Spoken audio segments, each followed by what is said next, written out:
All right, so making a seller net sheet in Bright MLS is something you should learn early on. It's a really great tool to use in a variety of different ways. I send one to my seller. So estimated seller net sheet is basically going to show your seller what they're going to walk away with from settlement, an estimate. And I like to have my seller sign that at the time of taking the listing. I don't want them to come back later and be like, well, I didn't, fee this, I don't have money, whatever.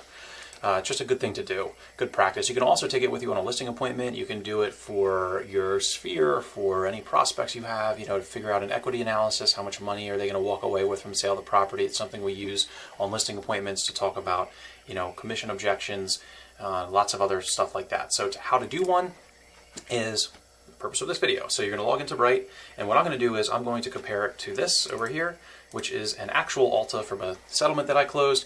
I put this huge rectangle here, and I'm trying to not get banned from YouTube again, which I think was from having addresses and names and stuff on there. So here's the Alta, and we're going to use that to kind of guide us through making the net sheet. So if you don't know what an Alta is, it is this. It looks just like this, a HUD or an Alta, similar document that shows you essentially what the seller is going to walk away with from settlement. So if we scroll down here, we can see in this settlement, this is exactly what was due from the borrower. This is what they needed to bring to settlement, the check they needed to bring, and then this is what the seller got a check for at settlement.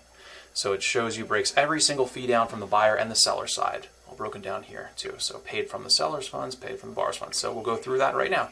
And the reason I'm using this on this side is so you can see these numbers are legitimate that we're putting into the seller net sheet here. So you click on Financial, Seller Net Sheet. I'm going to use a different address than this property over here. You can put in any address in here. I will put in my address. It's my address, YouTube, and I'm okay with it being on here. So my address on Jersey, I hit enter. Okay. All right, this is super old. So we put in the seller name here. Property address, so you need a settlement date, so we'll say it's going to be sold, we're going to list it next week, and we anticipate selling it the first week in August.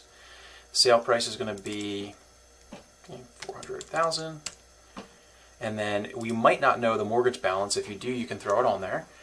I a lot of times don't, or I didn't look it up, and I'll just tell the seller, hey, this is our number at the bottom, and then just subtract your mortgage balance, and that's what you're going to get a check for at settlement.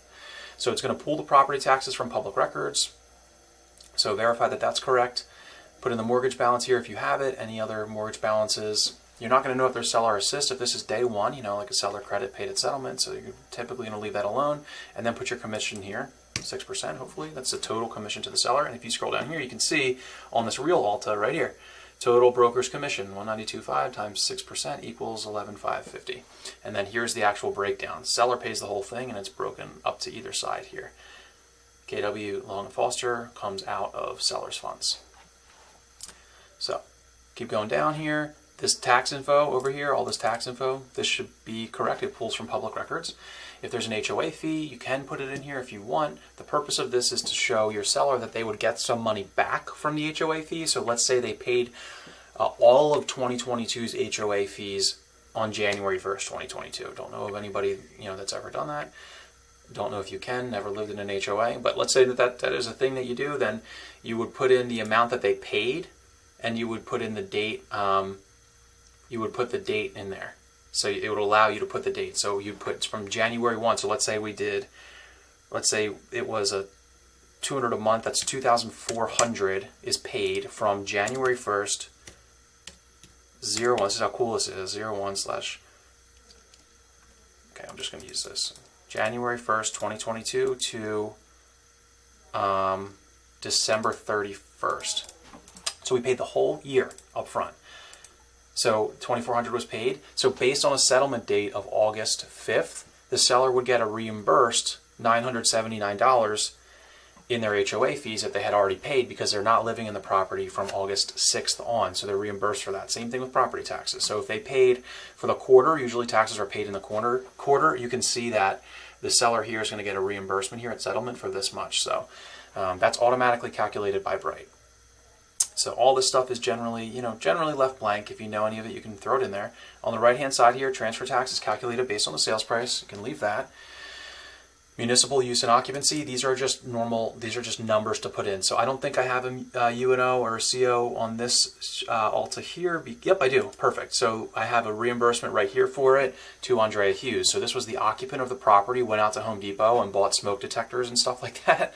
So they got reimbursed for the cost of all of that at settlement out of the seller's funds. So $250 is usually what I'll put in there. Settlement fee, let's see what that is on this Alta here. Settlement fee, settlement or closing fee, $250 to each side. So that's typically a $400 to $500 fee split evenly between buyer and seller. So the seller in this case paid $250, half of it. I usually put $200 there. That's what my preferred title company charges, but we can throw $250 in there. It doesn't really matter. Just getting an estimate here, right? Releases. So if you look on this Alta, you'll start to see these little fees that add up. Buyers pay most of this stuff. One thing that's not on our over here is the deed prep, so I usually throw that on here, deed prep, and that's a $125 charge to the seller. You can see that's what it was here. That's what our preferred people charge. So if you're new agent KW Morristown, you run seller side conveyancing through YHT as of June 22nd, 2022. It's $125 for the deed to be prepped. All right, and courier fees, all this stuff typically to the buyer side. There's lots of area. I like to put all those junk fees on the buyer side when we do a buyer closing cost. And then you can see there's a $40 fee here. So I always will throw them on here, either like a $50 for express shipping. I'll do $40 for releases. I'll do $25 for a notary. We do not charge a broker fee here at Keller Williams. It's something that you can charge your client, but it's not generally recommended. I, as a matter of business practice, tell my sellers, hey, yeah, you have that agent coming in here that's saying they're going to discount their commission, blah, blah, blah. Did they send you one of these? Is there a broker fee there? Because that's money that they don't need to be charging you that we don't charge you. Our only fee, my only fee, is our commission. We don't charge anything outside of that. So you can throw stuff on here. If you know your seller's given a home warranty, you can throw $500 on there for that. Let's see, anything else we should add on here? $50 for a warrant to satisfy. That's why I threw $40 on here for releases. Because it's not going to match exactly, but it's okay. We just want to be generally correct. Now, one thing that I historically will put on my seller net sheet is inspection repairs. Because even in this market, just want to be prepared for the worst. If I'm on a listing appointment, I might not put this on here, but if I have a signed listing agreement, I want to probably put this on here, and I want to prep my seller that they're going to have to pay typically 1% to 2% of the sales price is what I say. Excuse me, depends on the sales price. This is $400,000 sales price, 1%. If it's a $200,000 deal, I might prepare the seller for 2%. I want you to be prepared for hopefully worst case scenario.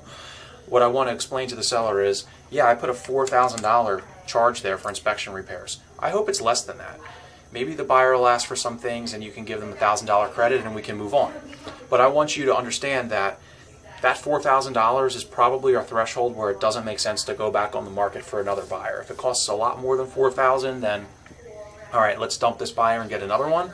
But if it costs $4,000, as much as it sucks, I want to prepare you now to bite that bullet, because it's not going to make sense for us to relist a property, take a chance of getting another buyer, sit on the market longer, pay your mortgage and taxes and all that stuff for another month while we find another buyer. So I usually will put 1% to 2% of the purchase price in here for inspection repairs for a seller that is signed. Now again, if it's on a listing appointment, I don't want to put that on here and scare the seller at day one for something that's unavoidable, but case by case basis. So we can see right down here the net proceeds to the seller.